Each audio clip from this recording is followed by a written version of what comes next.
Hi friends అందరికీ ఈరోజు అయితే నేను మష్రూమ్ పలావ్ అయితే చేసి చూపించబోతున్నాను. చూసాను ఫ్రెండ్స్, టేస్ట్ అయితే సూపర్ ఉంటుంది. ఇది నార్మల్ కుక్కర్లో నార్మల్ రైస్ అయితే చేస్తున్నాను. నేను కూడా ఫస్ట్ టైం అనండి ట్రై చేస్తుంది. చాలా అంటే చాలా బాగా వచ్చింది. రైస్ అండ్ మష్రూమ్స్ అయితే పర్ఫెక్ట్గా ఉడికాయి. మీరే చూడండి. ఈ మష్రూమ్స్ ఆరోగ్యానికి చాలా మంచిదండి. క్యాన్సర్ని అయితే నివారిస్తుంది. ఈ మష్రూమ్స్ అనేవి హెల్త్ కూడా చాలా బెనిఫిట్స్ ఉన్నాయి. ఈ మష్రూమ్ పలావ్ని పెరుగు చట్నీతో కానీ చికెన్తో కానీ తింటే సూపర్ ఉంటుందండి. చికెన్ ఫ్రైతో కానీ. నేనైతే ఒక గ్లాసు పావు అయితే బియ్యం తీసుకున్నాను. ఈ మష్రూమ్ పలావ్ చేయడానికి గ్లాసు పావు బియ్యం తీసుకుని నానబెట్టుకున్నాను. ఈ బియ్యాన్ని ఒక హాఫ్ అన్ అవర్ వరకు నానబెట్టుకోవాలి. ఇంకా అప్పుడప్పుడు చేయాలంటే ఒక 10 or 15 minutes నానబెట్టుకుంటే సరిపోతుంది. ఇంకా మష్రూమ్స్ అయితే తీసుకున్నాను. ఒక 500 grams అయితే మష్రూమ్స్ తీసుకుని ఒక గిన్నెలో వేస్తున్నాను. గిన్నెలో వేసిన తర్వాత ఆ మష్రూమ్స్ పైన ఉన్న నల్ల పొట్టు అంతా తీసేయాలండి. గోరుతో తీసినా వచ్చేస్తుంది, ఇంకా చాకుతో అయినా తీయచ్చు. ఊరికి ఈజీగానే వస్తుంది. అవి ఇట్లా క్లీన్ చేసుకున్న తర్వాత సాల్ట్ వేసిన వాటర్లో వేయాలండి మష్రూమ్స్. అలా వేయటం వల్ల ఈ మష్రూమ్స్ అనేవి నల్లబడకుండా ఉంటాయి అన్నమాట. ఇంకా ప్రాసెస్ అయితే స్టార్ట్ చేద్దాం.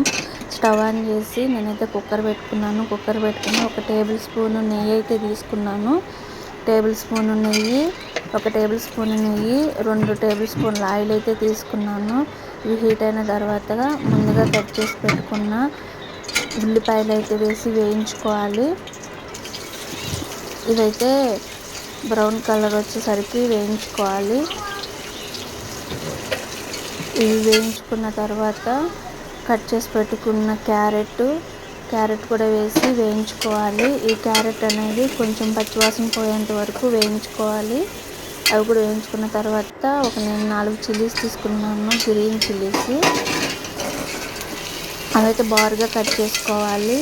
సన్న చీలికల్లా కట్ చేసుకుని అవి కూడా వేగిన తర్వాత 2 టమాటాలు, అల్లం ముక్క, 5 వెల్లుల్లిపాయ రెమ్మలు అయితే మిక్సీ పట్టుకున్నాను కలిపి. ఇట్లా టమోటాలు పేస్ట్ చేయడం వల్ల ఈ మష్రూమ్ పలావ్ అనేది ఇంకా టేస్ట్ ఉంటుందండి. మీరు కూడా ఒకసారి ట్రై చేయండి. స్పైసెస్ కూడా యాడ్ చేసేసుకున్నాను.